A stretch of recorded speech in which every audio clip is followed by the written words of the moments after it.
The Valen hegemony had ruled the stars for 12,000 years.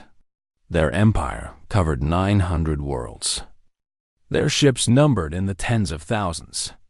They had crushed every species that dared to stand against them, and they had absorbed every species too weak to fight back.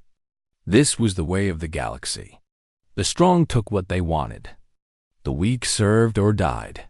High Arbiter Kethvanos stood in his private chamber aboard the diplomatic station, looking out at the endless darkness of space. His 4 eyes reflected the distant stars as he read the intelligence report for the 3rd time. A new species had been detected at the edge of Valen territory. They called themselves humans. They came from a small blue planet called Earth, and they had only been traveling between stars for about 300 years. 300 years. Kethvanos made a sound that was almost like laughter. His own species had been building empires when humans were still living in caves and hitting each other with rocks. These creatures were infants in the galactic sense, babies taking their first steps into a universe that would happily crush them. The report said that humans controlled 47 colony worlds and a handful of space stations. Their military was modest. Their technology was unremarkable. Most interesting of all, they seemed to prefer talking over fighting. They had made trade agreements with several minor species. They sent diplomats instead of warships. They smiled and shook hands and believed that the galaxy could be a friendly place. Kethvanos felt something warm spread through his chest. It was the feeling of opportunity, the feeling of easy prey. He summoned his advisors and gave them simple instructions. Invite the humans to the diplomatic station. Offer them friendship and protection. Make them feel safe and welcome. And then, when the time was right, show them the truth of how the galaxy actually worked. 3 weeks later, the human ship arrived. It was a small vessel called the Magellan's Dream. It carried Ambassador Sarah Chun and her diplomatic team of 12 humans. Kethvanos watched from the observation deck as their shuttle docked with his station. The humans emerged wearing simple gray uniforms. They smiled and bowed their heads in greeting. They looked so hopeful, so trusting. Ambassador Chun was a woman of middle years with dark hair and calm eyes. She shook hands with Kethvanos and thanked him for the invitation. Her voice was warm and polite. She spoke of mutual benefit and cultural exchange, and the hope that their 2 species could become great friends. Kethvanos smiled with all 3 rows of his teeth and said he hoped for the same thing. The negotiations began the next morning in a grand chamber designed to impress and intimidate. The ceiling rose 50 meters high. The walls displayed moving images of Valen victories throughout history. Ships burning, cities falling, species kneeling before their new masters. It was meant to remind visitors of Valen power without saying a single word. Ambassador Chun looked at the images with a face that showed nothing. She sat down at the negotiating table and opened her folder of documents. She proposed trade routes and cultural exchange programs. She offered to share human art and music and literature. She asked questions about Valen history and customs and showed what seemed like genuine interest in the answers. Kethvanos found her fascinating in a strange way. She was not stupid. He could see intelligence in her eyes. She must have understood what those images on the walls meant. She must have known that she was sitting across from a predator. And yet she continued to smile and talk and pretend that this was a meeting between equals. Perhaps, he thought, humans were simply very good at lying to themselves. The days passed. The negotiations continued. Kethvanos and his advisors spoke of protection agreements and security partnerships. They used careful words that meant one thing on the surface and something very different underneath. Integration, cooperation, mutual defense. These were the soft words that empires used before they closed their jaws. Ambassador Chun listened to every proposal. She asked thoughtful questions. She requested time to consult with her government on Earth. She never said yes, but she never said no either. She was stalling, and Kethvanos knew it. What he did not know was why. At night, when the negotiations paused, Chung returned to her quarters aboard the Magellan's Dream. She sat alone in her small cabin and read the encrypted messages that arrived from Earth every few hours. The messages were brief and carefully worded, but their meaning was clear. Keep talking. Keep them distracted. We need more time. Chun did not know what Earth was preparing. Her security clearance did not extend that high, but she had been in the diplomatic service for 25 years, and she understood one thing very well. When your government told you to stall an alien empire, it was not because they were afraid. It was because they were getting ready. So she smiled and nodded and asked for more time. She pretended to be impressed by Valen history. She pretended to consider their offers seriously. She played the role of the naive human ambassador who did not understand the danger she was in. It was exhausting work. The Valens were not subtle. Their whole station was designed to make visitors feel small and weak. Their guards carried weapons openly. Their diplomats spoke with the casual confidence of people who had never lost a negotiation in their lives. But Chun had studied history, human history. She knew that her own species had once been divided into hundreds of nations that spent most of their time fighting each other. She knew about the wars and the cruelty and the empires that had risen and fallen on Earth long before humanity ever reached the stars. Humans understood predators very well. They had spent most of their existence being predators themselves. The galaxy thought humans were soft because they preferred diplomacy. The galaxy thought humans were weak because they smiled and shook hands and talked about friendship. The galaxy did not understand that this was a choice, not a limitation. Humans could be kind when kindness was returned, but they had other options when it was not. On the 15th day of negotiations, Chun received a different kind of message from Earth. It was only 3 words. Long. Prometheus is ready. She read those words 5 times. Then she deleted the message and went to sleep. For the first time since arriving at the Valen station, she slept peacefully. The next morning, she returned to the negotiating table with a smile that reached all the way to her eyes. High Arbiter Kethvanos noticed the change in her mood, but did not understand what it meant. He assumed she was simply accepting the inevitable. He assumed she was ready to surrender. He was wrong about many things, but he was most wrong about that. High Arbiter Kethvanos had grown tired of waiting. 3 weeks of negotiations had produced nothing but delays and excuses. The humans kept asking for more time. They kept saying they needed to consult their government. They kept smiling and nodding and refusing to commit to anything. It was time to end the game. Kethvanos stood in his private chamber and composed a message to Valen High Command. He requested the Second Fleet. He explained that the humans needed to see the true face of Valen power. He promised that once they understood their position, they would sign whatever documents he put in front of them. The response came within hours. The Second Fleet was already on its way. Kethvanos felt a deep satisfaction as he prepared for the next phase of negotiations. He had done this many times before. He had watched dozens of species realize that their choices were submission or extinction. Some of them cried. Some of them begged. Some of them tried to fight, which only made their eventual defeat more complete. He wondered which type the humans would be. He hoped they would try to fight. It had been a long time since the Valens had enjoyed a proper war. The next morning, Kethvanos sent a message to Ambassador Chun. He invited her to the observation deck for what he called a special presentation. His tone was formal and cold. The time for friendly pretense was over. Chun arrived exactly on time. She wore the same simple gray uniform she always wore. Her face showed nothing but polite curiosity. If she sensed danger, she gave no sign of it.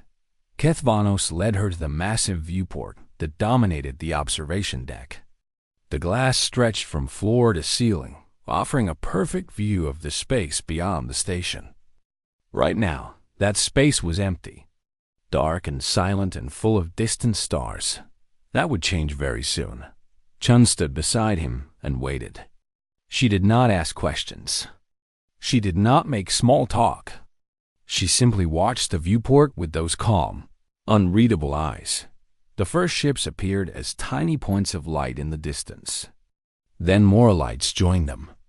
And more, and more. Within minutes, the darkness of space was filled with the arriving vessels of the Valen Second Fleet. Kethvanos watched. Chun's face as the ships dropped out of hyperspace in perfect formation. 400 warships. Dreadnoughts the size of small cities. Carriers that could launch thousands of fighter craft. Weapons platforms covered in plasma cannons and missile tubes. Each ship was a masterpiece of destruction. Together, they represented enough firepower to burn a planet down to bare rock. Chun looked at the fleet for a long moment. Then she looked at Keth Vanos. She did not seem afraid. She seemed curious, as if she was watching an interesting performance and waiting to see what came next. This was not the reaction Kethvanos had expected. He felt a small flicker of annoyance in his chest. He stepped closer to the viewport and gestured at the assembled might of the Valen Navy.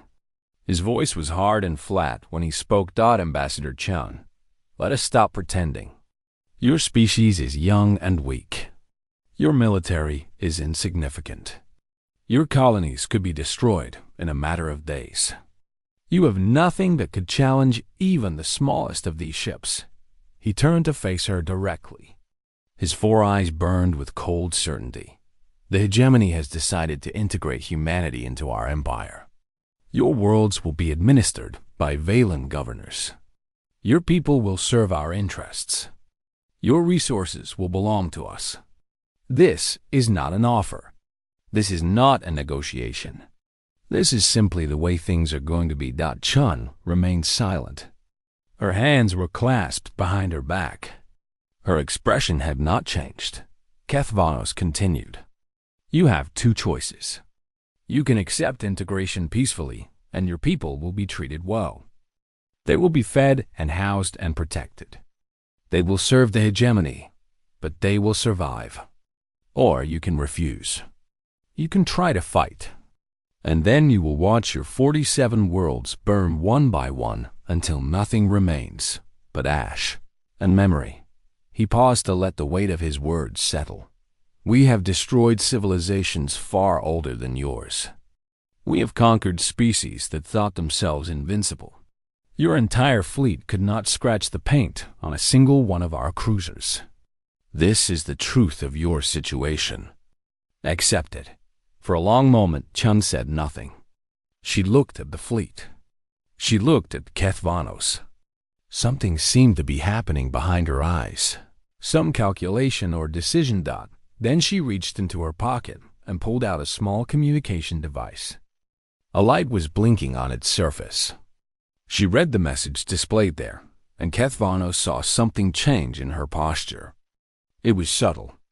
A slight straightening of the spine. A small lift of the chin.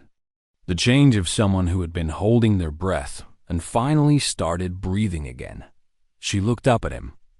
And for the first time since the negotiations began, she smiled in a way that seemed completely genuine. High Arbiter, I have just received a response from Earth regarding your generous offer. Kethvanos felt his confidence waver slightly. This was not how conquered species behaved. They did not smile when facing certain destruction. And what is their response? A delegation to discuss surrender terms? Chun shook her head. No, they've sent something else. She turned back to the viewport and pointed at a spot of empty space beyond the Valen formation. They sent the Prometheus. Kethvanos looked where she was pointing. He saw nothing but stars. I do not understand. There is nothing there. Chun's smile widened. There will be. In about 5 minutes, she slipped the communication device back into her pocket and clasped her hands behind her back again. She looked completely relaxed. She looked like someone waiting for a show to begin. Katvanos stared at her.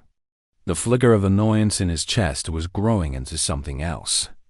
Something that felt uncomfortable and unfamiliar. He realized, with a shock that went through his whole body, that he was feeling the first stirrings of doubt. He pushed the feeling away. It was ridiculous. The humans had nothing. They were bluffing. They had to be bluffing. He turned to face the viewport and waited. The minutes passed slowly. The Vaelan fleet held its position in perfect formation. 400 ships. Enough firepower to end civilizations. Enough power to make any species in the galaxy kneel. Then the sensors screamed. A single contact appeared at the edge of the system. One ship.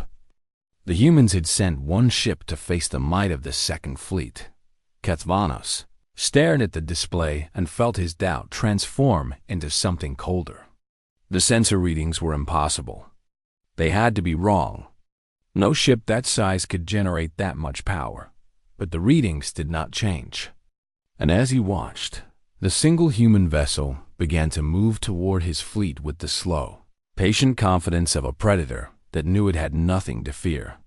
Chun stood beside him, still smiling. She did not say a word. She did not need to. The Prometheus had arrived. Fleet Commander Drethkai stood on the bridge of her flagship, the Eternal Dominion, and tried to understand what she was seeing.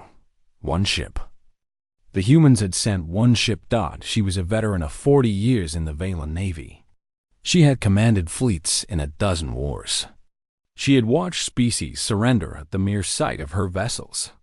She had seen empires crumble and worlds burn. Nothing in all that experience had prepared her for this moment. The human ship was called the Prometheus. According to the identifier signal it was broadcasting. It was about 3 kilometers long, which made it small by Vaelan standards. The Eternal Dominion alone was twice that size. The human vessel should have looked like a toy compared to the 400 warships surrounding it. It did not look like a toy. The ship was matte black, so dark that it seemed to drink in the light of nearby stars. Its hull was covered in angular patterns that the sensors could not fully read. It moved through space in ways that should have been impossible, accelerating and stopping and changing direction as if the basic laws of physics did not apply to it. Drethkai's sensor officer was speaking in a voice that shook slightly. "Commander, the power readings from that vessel are unlike anything in our database. Its reactor output exceeds our entire fleet combined. I do not understand how this is possible." Drethkai gripped the arms of her command chair. "Run the diagnostics again. I have run them 7 times, Commander. The readings are accurate." Silence fell over the bridge. The officers looked at their screens and then at each other. Nobody wanted to say what they were all thinking. Nobody wanted to admit that they might have made a terrible mistake. The Prometheus continued its approach. It moved slowly, almost lazily, as if it had all the time in the universe. It passed between the Vaelan ships like a shark swimming through a school of small fish. Close enough to touch. Close enough that the crews of the Vaelan vessels could see the name written in glowing letters along its hull. Drethkai opened a communication, channeled to High Arbiter Kethvados on the diplomatic station. Her voice was carefully controlled, but she could not hide the edge of uncertainty underneath. "High Arbiter, the human ship has arrived. It is displaying power signatures that should not be possible. I recommend we proceed with caution." Kethvanos responded immediately. His voice was sharp with irritation. "It is one ship, Commander. One ship against 400. Do not embarrass the hegemony with your timidity. Destroy it and end this farce." Drethkai hesitated. "The readings, High Arbiter. They suggest this vessel may be more dangerous than it appears. I do not care what the readings suggest. The humans are trying to intimidate us with one impressive-looking ship. Call their bluff. Open fire. The channel closed. Drethkai sat in her chair and looked at the Prometheus drifting peacefully among her fleet. Every instinct she had developed over 40 years of warfare was screaming at her to wait, to think, to not make any sudden moves, but orders were orders. And she had never disobeyed a direct command from a high arbiter. She gave the order to fire. The Eternal Dominion opened up with everything it had. Plasma cannons that could melt through starship armor. Particle beams that could cut asteroids in half. Missile batteries that could overwhelm any defensive system ever designed. The barrage was massive, concentrated, and absolutely devastating. The Prometheus did not move. It did not try to dodge or evade. It simply sat there as the wall of destruction raced toward it. And then something impossible happened. The plasma hit the ship and vanished. Not deflected. Not absorbed. It simply stopped existing, as if it had fallen into a hole in reality. The particle beams suffered the same fate. The missiles exploded against an invisible barrier that rippled with colors that hurt to look at. Drethkai stared at her tactical display. The attack had done nothing. Not a single scratch on the enemy hull. Not a single fluctuation in their power readings. "Commander," her weapons officer said, his voice barely above a whisper. "Our attack had no effect. Their defensive systems are operating on principles we do not recognize. Fire again. All ships. Concentrate fire." The second fleet opened up together. 400 warships unleashed their fury at a single target. The space around the Prometheus became a storm of energy and explosions. Enough firepower to destroy a small moon. Enough destruction to end entire civilizations. The human ship sat in the center of the storm, like a stone in the middle of a river. The attacks flowed around it and disappeared into nothing. Drethkai felt her certainty crumbling. She had seen many strange things in her decades of service. She had fought enemies with unexpected weapons and surprising tactics. But she had never seen anything ignore a concentrated assault from an entire fleet. The humans had created something that the Valens could not hurt. And now that something was sitting in the middle of their formation, surrounded on all sides, apparently content to let them fire until they ran out of ammunition. "Cease fire," Drethkai ordered. The command felt like ash in her mouth. Cease fire. The guns fell silent. The storm faded. The Prometheus remained exactly where it was, unmarked and undamaged. Then it began to move again. It drifted toward the flagship with that same slow, patient grace. It came close, closer than any enemy ship had ever come to the Eternal Dominion without being destroyed. Close enough that Drethkai could see the details of its hull through the viewport. Close enough to read the name written there. U.S. Prometheus. The ship stopped. It hung in space directly in front of her bridge, like a predator that decided to examine its prey. Before making a decision, Drethkai realized that she was holding her breath. Her whole bridge crew was holding their breath. 400 ships, thousands of weapons, millions of tons of warship, and they were all frozen in place, waiting to see what one human vessel would do next. The communication system chimed. An incoming signal from the Prometheus. Drethkai accepted the call. A human face appeared on her screen. It was a man with dark skin and gray hair and calm eyes that had seen many things. He wore a uniform that marked him as a captain. "Commander Drethkai," he said. His voice was quiet and controlled. "My name is Captain Marcus Webb of the United Earthship Prometheus. I think we should talk about what happens next." Drethkai looked at the man who commanded the most powerful weapon she had ever seen. Her fleet surrounded him. Her guns were pointed at him from every direction. And yet she was the one who felt trapped. "What do you want?"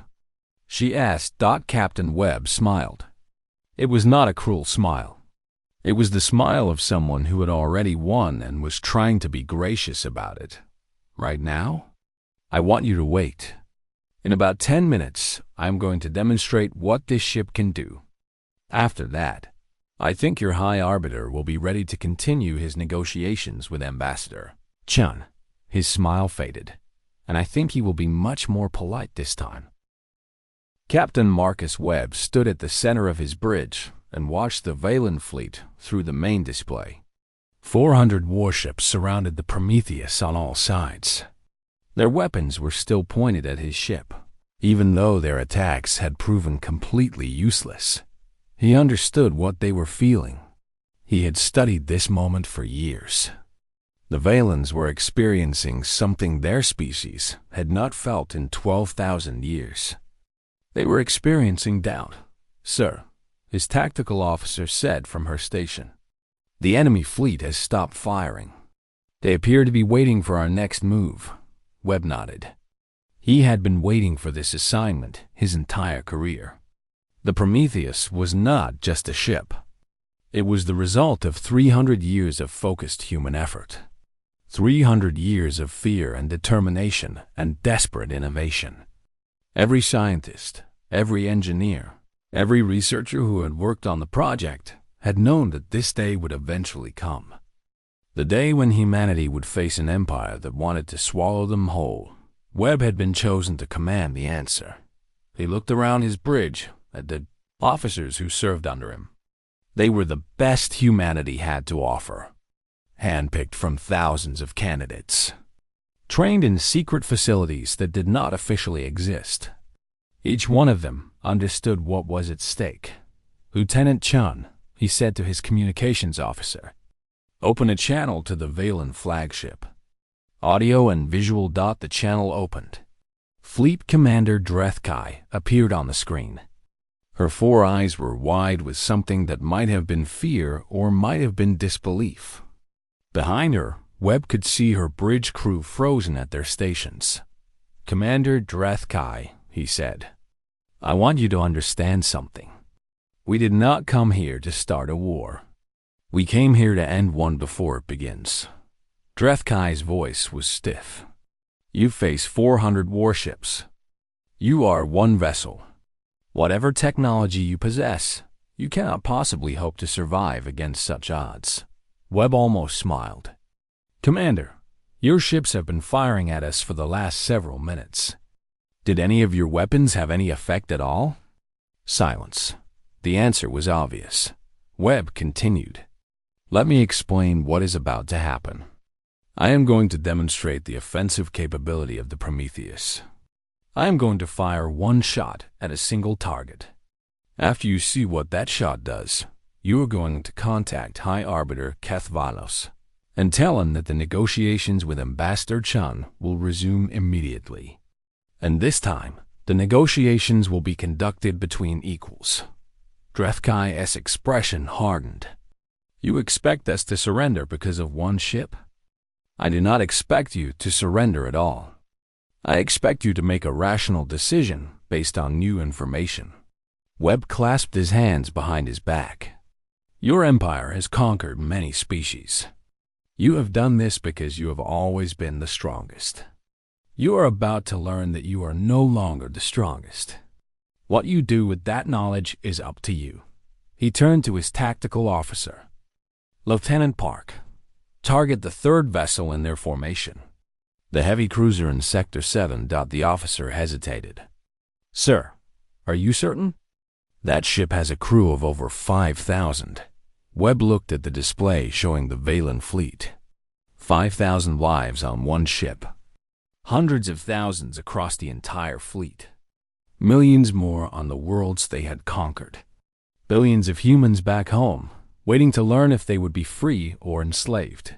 He had thought about this moment many times. He had wrestled with the mathematics of violence, the terrible calculus that every commander eventually had to face. Spare the few and doom the many? Or sacrifice the few to save the many? The Valens had made their choice 12,000 years ago, when they decided to build their empire on the bones of other species. Now it was his turn to choose. "Target the cruiser," he said. "Main weapon. 5% power." The bridge fell silent. Every officer understood what 5% power meant. They had seen the test results. They knew what the Prometheus was capable of. "Target locked," Lieutenant Park reported. Weapon charged and ready. Webb looked at the Valen cruiser on his display. A beautiful ship, in its own way. 2 kilometers of armored hull. Plasma cannons and missile tubes and shield generators. The product of centuries of Valen engineering. Home to 5,000 crew members who had probably never imagined that their lives could end like this. He felt the weight of what he was about to do settle on his shoulders. It was a weight he would carry for the rest of his life. Fire. The Prometheus fired. There was no sound in space, but Webb could have sworn he heard something. A deep hum that seemed to vibrate through the hull of the ship. A pulse of energy that was not quite light and not quite matter. The weapon crossed the distance between the Prometheus and the Valen cruiser in less than a heartbeat. It struck the target with perfect precision. The cruiser simply ceased to exist. There was no explosion, no debris, no cloud of gas or spray of fragments. One moment the ship was there, 2 kilometers of solid metal and 5,000 living beings. The next moment there was nothing. Empty space where a warship had been. Webb watched the tactical display update. The cruiser had been erased from existence. Every atom that had made up its hull, its systems, and its crew had been converted into energy and dispersed across the fabric of space itself. It was as if the ship had never existed at all. The bridge was silent. Even his own crew, who had trained for this moment, were stunned by what they had witnessed. The communication channel to the Valen flagship was still open. Webb could see Commander Drethkai staring at her own display. Her face had gone pale. Her hands were trembling. "That was 5% power," Webb said quietly. "The Prometheus is capable of much more." He let the words hang in the air for a moment. "I am not going to fire again unless you force me to. I am not going to destroy your fleet or burn your worlds. That is not why we are here. We are here to deliver a message." He stepped closer to the screen. "The message is this. Humanity is not prey. We are not tribute. We are not going to kneel before your empire or any other. We came to the stars hoping to find friends, and we are still hoping for that. But we did not come unprepared." Drethkai finally found her voice. Her words came out in a croak. "What do you want?" Webb thought about all the species the Valens had conquered, all the civilizations they had crushed, all the peoples they had absorbed into their empire and forced to serve. "We want to change the terms of the negotiation. We want your High Arbiter to sit down with Ambassador Chun and discuss a real partnership. Equal terms, mutual respect, no integration, no tributary status. Just 2 species agreeing to be neighbors in a very large galaxy." He paused. "And if you cannot accept those terms, then we want you to know that attempting to conquer humanity will cost you far more than you could ever gain. We had 12 ships like this one. The next generation is already being built. If you force us into a war, it will be a war that ends with your empire in ruins." Drethkai stared at him. Her fleet surrounded his ship. Her weapons were still pointed at him, and she was completely, utterly helpless. "I will contact the High Arbiter," she said finally. Webb nodded. "Thank you, Commander. I think this is the beginning of a much better conversation." He ended the transmission and turned to face his bridge crew. They were looking at him with expressions that mixed pride and horror. They had done something that would change the galaxy. They had done something that could never be undone. Webb understood exactly how they felt. "Lieutenant Chun," he said, "signal Ambassador Chun on the diplomatic station. Tell her that High Arbiter Kethvanos will be ready to resume negotiations shortly." He looked out at the Valen fleet.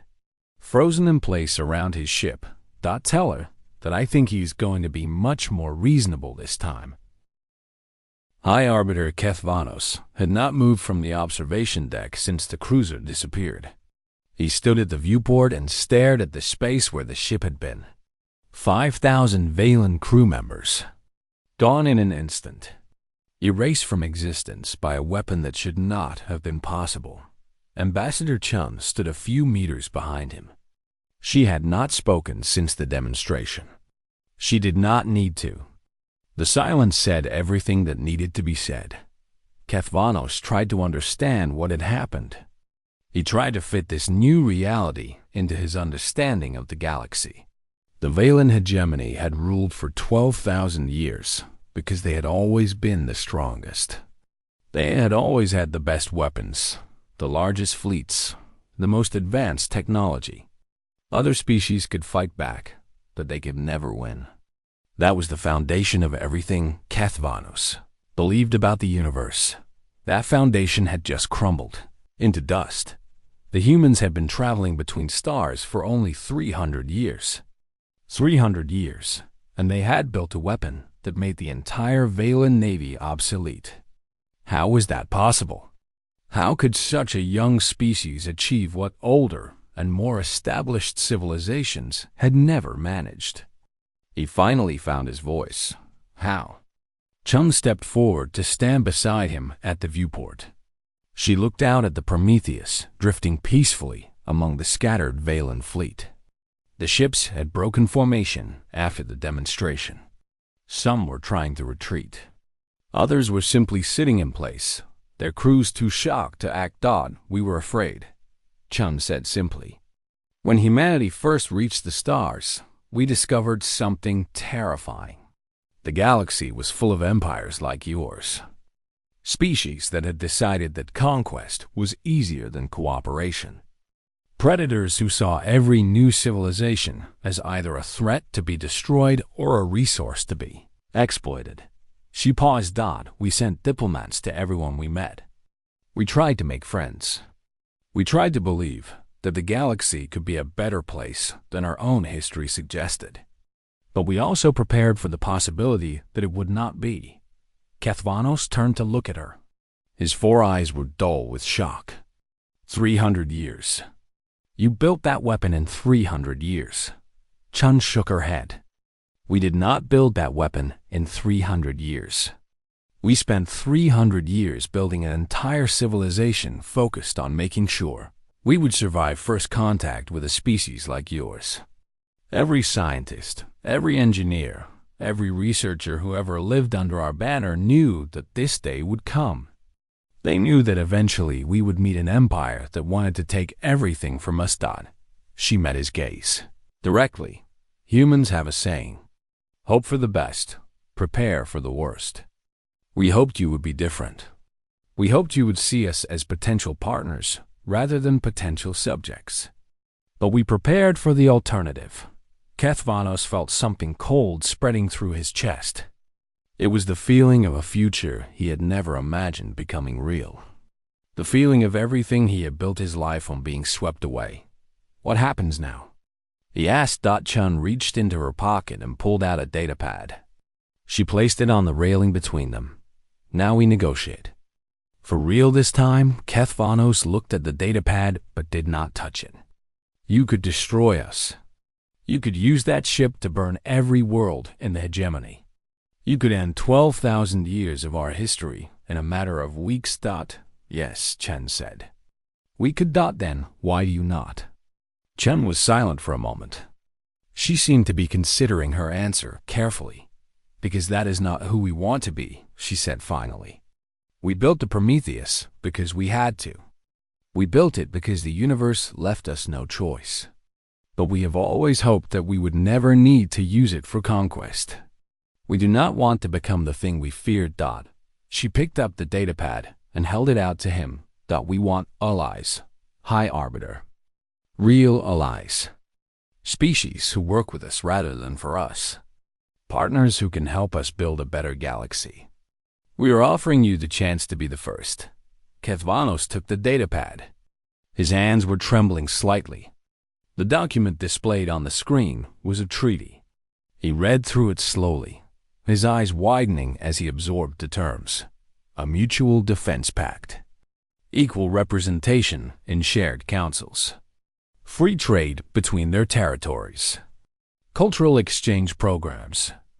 Joint research initiatives. No tribute. No integration. No overlords and subjects. It was the kind of agreement the Valens had never offered anyone. It was the kind of agreement they had never believed was necessary. You would share your technology? Kethvanos asked. Some of it. Over time. As trust develops between our peoples. And the Prometheus? The others like it? They will remain. They will patrol our borders and yours, if you accept the treaty. They will ensure that no other empire tries what you tried today. Kethvanos looked out at the human ship. It hung in space like a silent guardian, its black hull reflecting the distant stars. A weapon that could end civilizations, commanded by people who did not want to use it. He thought about the empire he had served his entire life. He thought about the species they had conquered, the worlds they had claimed, the cultures they had absorbed. He had always believed that this was the natural order of things. The strong ruled. The weak served.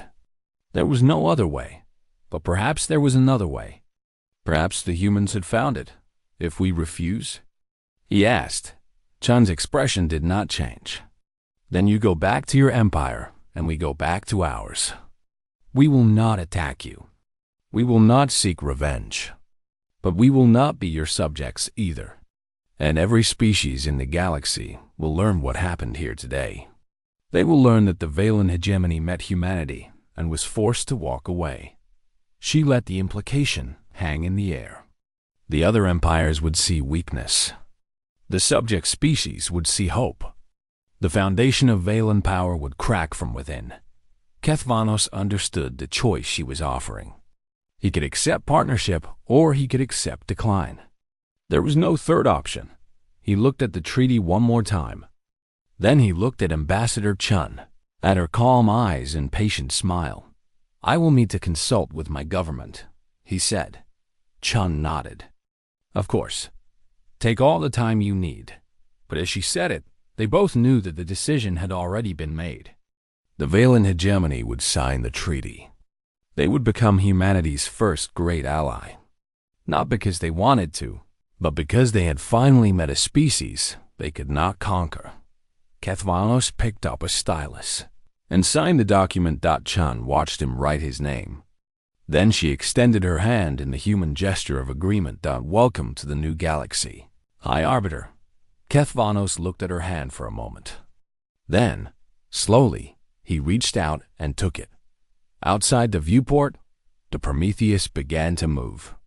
It drifted away from the scattered fleet, its mission complete. It had come to end a war before it started. It had come to prove that humanity would not be prey. And now it was going home, leaving behind a galaxy that would never be the same. Ambassador Chun watched it go. She thought about all the work that lay ahead. Building trust with former enemies. Establishing new relationships with species across the stars. Proving that humanity meant what they said about wanting partnership rather than dominion. It would not be easy. Nothing worthwhile ever was. But for the first time since humanity had reached the stars, the future felt like something to hope for rather than something to fear. She turned back to Kethvanos and smiled. Now then, she said, let us discuss the details. And somewhere in the vast darkness between stars, the Prometheus continued its patrol. A silent guardian. A promise written in steel and fire. Humanity had come in peace, but peace, they had learned, was something you had to be strong enough to keep.